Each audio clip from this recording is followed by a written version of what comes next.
Work. Work is a lot. If you care for family members, be their parents or your spouse or significant other or children or children you've taken on responsibility for, that's a lot. Financial concerns are a lot.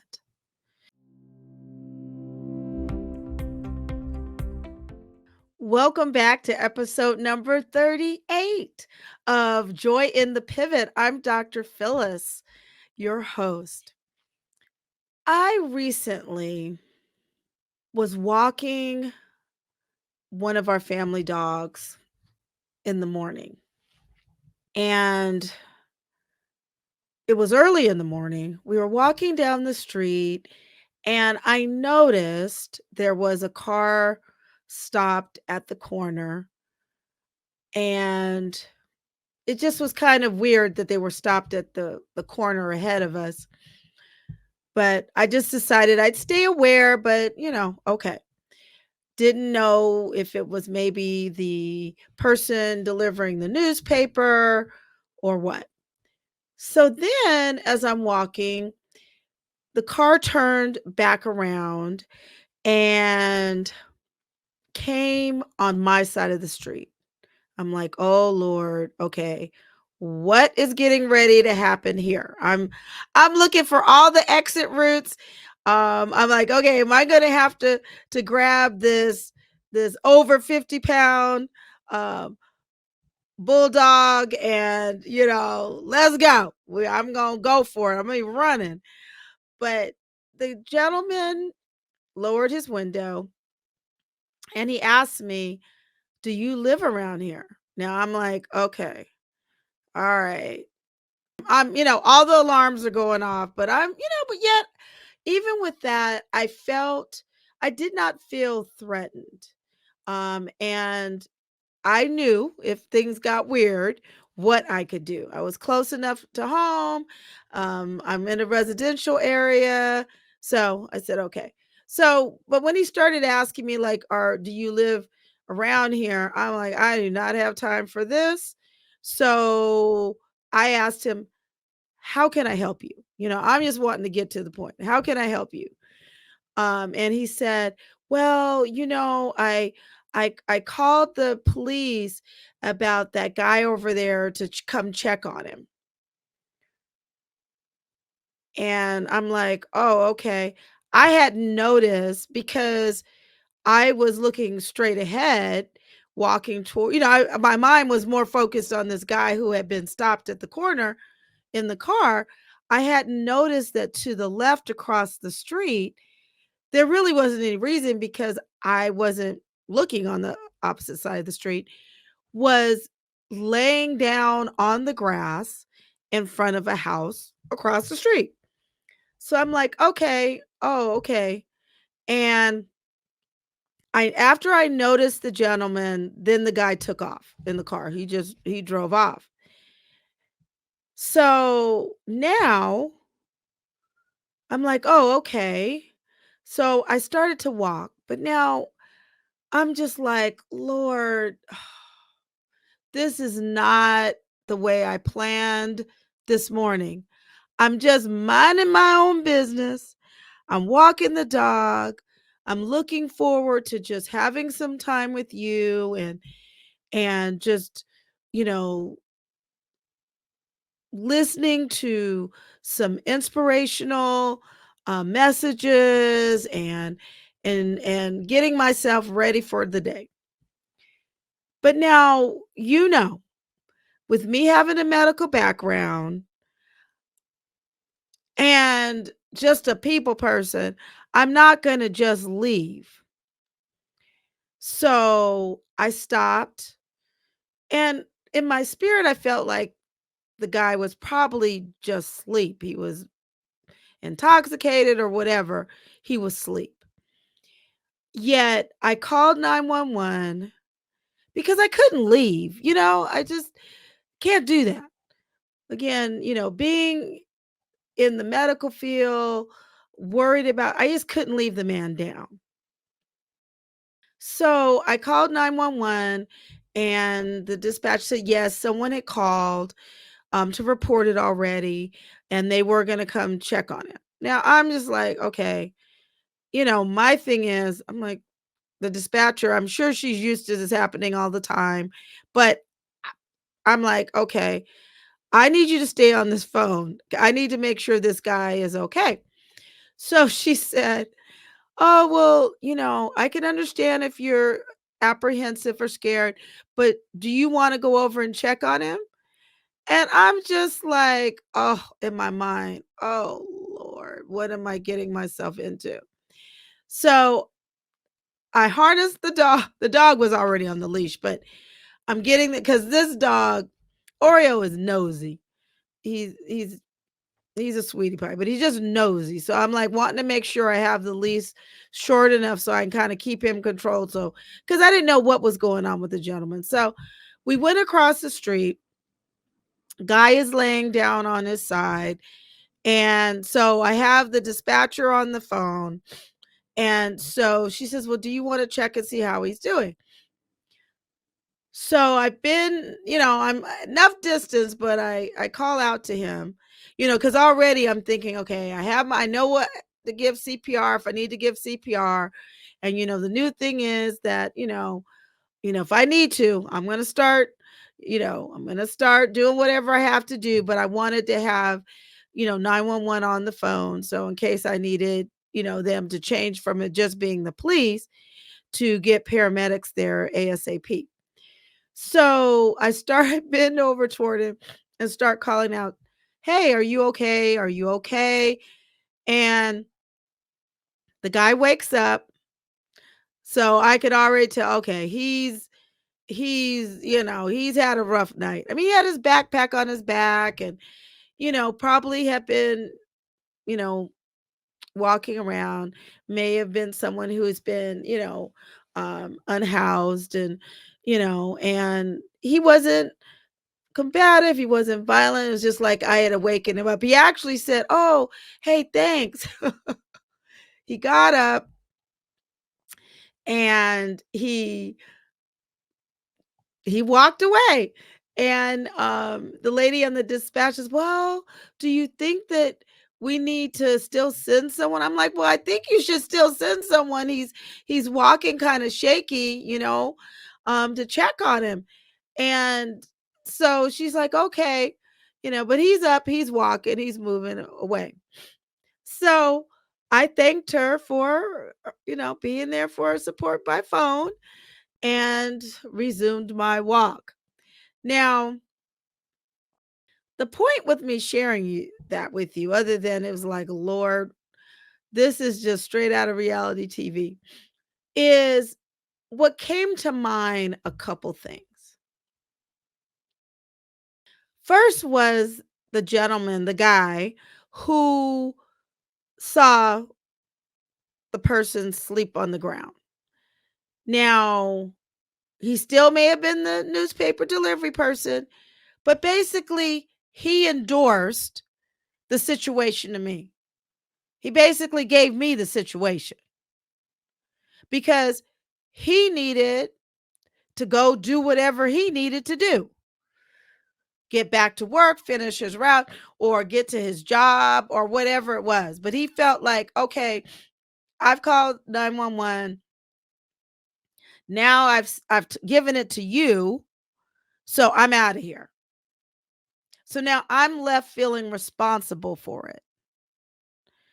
And, praise God that it was, you know, a benign or a pretty easy situation to take care of. But we all know it could have gone a different way. And then the dispatch, she was very nice. Yet at the same time, she didn't know who I was. Of course, I didn't share with her that I was a physician or whatever, or any background in the healthcare. But then she was endorsing it to me to go check on the guy and to assess if she still needed to send the police or the paramedics. So she's endorsing it to me. And it made me stop and think about how often we as Christian women, women with big hearts who worry about everyone, who want to support everyone, we just allow people to endorse or to dump their tasks, their situations on us. And not only do we allow people to to dump on us, I'm just being real. But we also sometimes go looking for burdens to take on. And the problem is that while there are times when it's appropriate to do so, often, and I'm going to say more often than not, that's not a burden for us to take on. It made me also think about a book I read. I actually taught our women's ministry several years ago as we were doing a book club, and we went through a book called Having a Mary Heart in a Martha World. It's a great book. And she shared this story of a man who was carrying rocks, and I'm paraphrasing, carrying rocks in a wheelbarrow, or in a wagon, I should say, in a wagon up a hill during his journey. And as he stopped at different rest stops, he stopped in different towns along the way of his journey. He would meet someone, and they also had some stones that needed to be carried. And everywhere he stopped, he'd say, "Oh, I'll carry that for you." Or they'd say, "Could you carry it for me?" But most of the time, he'd say, "Oh, I'll carry it for you." And by the time he got to the end of his journey, he was exhausted. And he wondered, this is so unfair. Why is this burden so heavy? And often as we go through life, we keep picking up the burdens of other people, the assignments of other people, the tasks of other people, and we put them in our wagon. And then we wonder why we have no energy to do what God is calling us to do, why we are feeling depleted and exhausted and unappreciated and stuck and stagnant and not growing. And that's why God ends up telling us, hey, I did not tell you to pick up all of that burden from those other people. I've given you enough for you to deal with in your life, or that comes naturally with the roles that I have created you for. But you went and picked up all these other burdens that are not a part of my assignment. Does that resonate with you? Can you look, if you stop and look over your life? Are you in a place right now where you just feel like, Lord, if one more thing gets added to my plate? Now, understand, we all go through seasons, and you may be going through a season right now where there's just so much going on. Your plate is so full that if someone puts one more thing in your plate, you're going to get sick at the stomach, or maybe you're already there. You're nauseated just looking at the plate. Yet, when you really look at the plate, you have to stop and ask yourself, okay, who put all of this on my plate? Who put all of this on my plate? It also makes me think about when I was a little girl. Well, yeah, I was probably in elementary school. And one of my cousins, I really loved her little brother, cousin by marriage. And we didn't like green peas, she and I. So sometimes they would serve green peas and we'd put them on his plate. Now I know that's messed up. It is messed up. But we put it on his plate. And that was wrong. Now I love green peas, but back then, and then, I was just doing what she was doing, which was not right.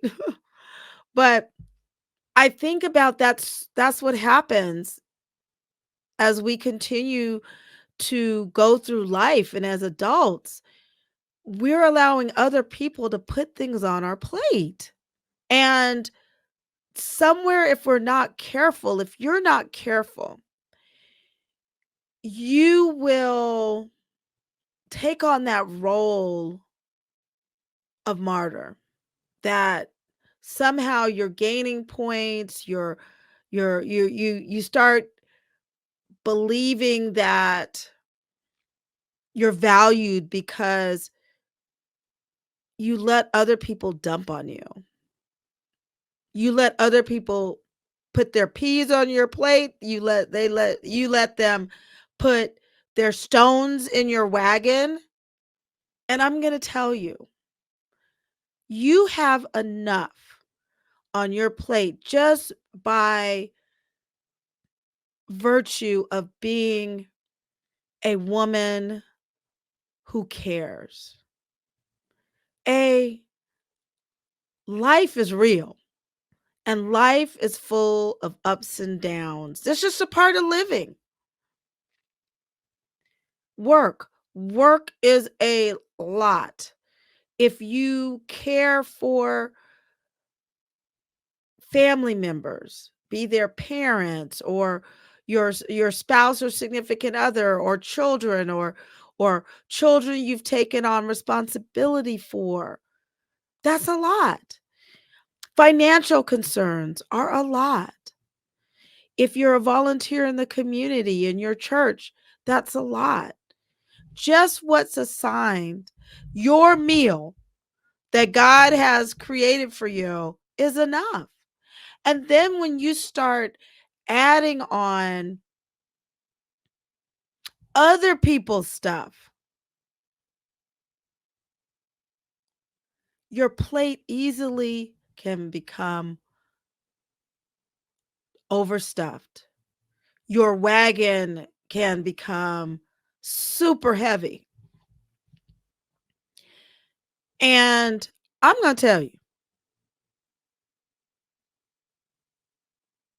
there's a lot of people out there that they've gone on about, they're just like the guy back in my story who basically dumped that situation on me because he could have waited until 911 came to see if the guy was okay.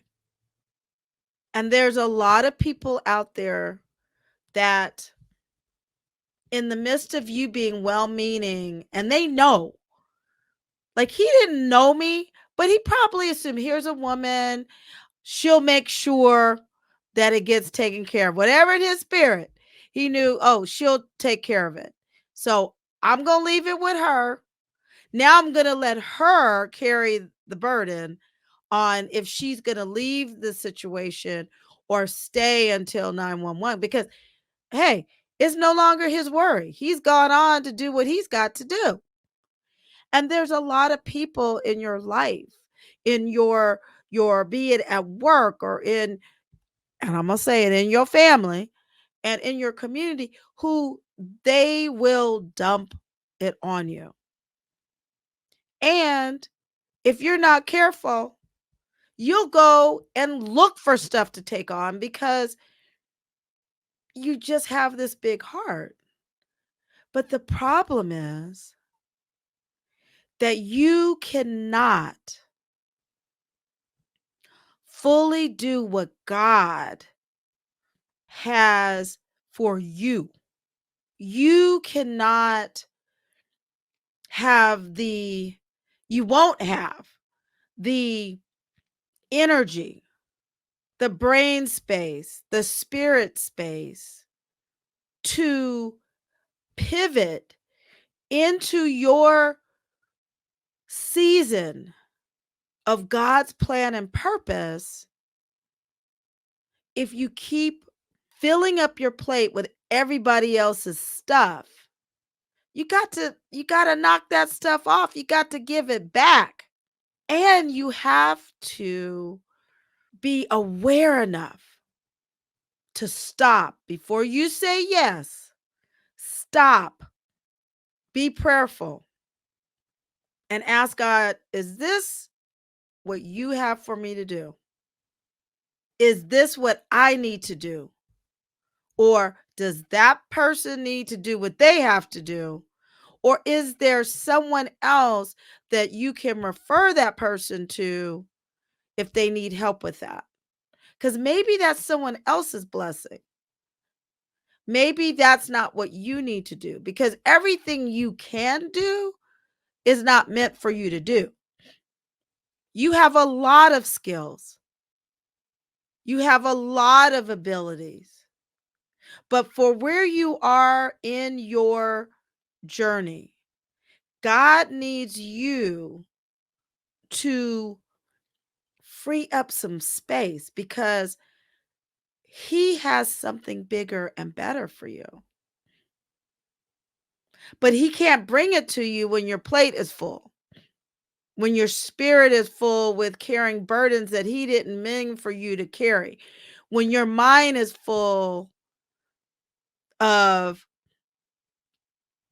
I'll just say it, junk, just full of other people's issues and drama that's not really for you to deal with, that only He can deal with that.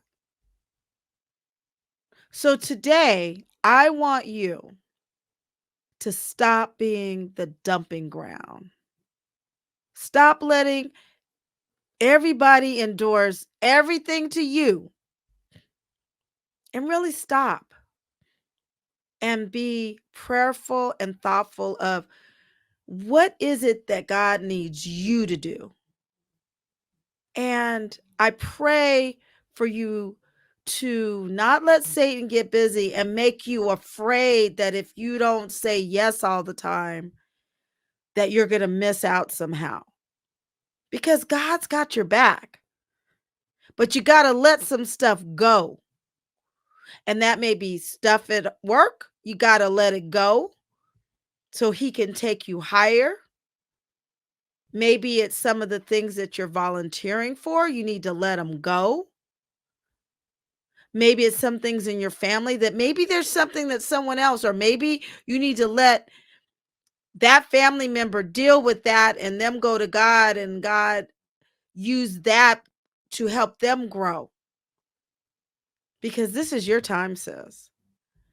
But you got to free up some space so that God can take you where He's trying to take you to, so that you can have that joy in your pivot season. Because I love you and I see you, and this is your time to pivot your mind, to pivot your spirit, so you can pivot your feet into God's purpose and plan. You stop letting people dump on you, and you stop wearing that martyr badge like it's a badge of honor, because God has bigger and better things for you. I look forward to our time and enjoy it, and I appreciate you joining me every week. And I ask you, please, if you haven't already, subscribe and share. We are creating a community of Christian women who, again, what? are pivoting our minds, pivoting our spirits so that we can pivot our feet into God's purpose and plan. I'll see you next week. Be blessed. Take care.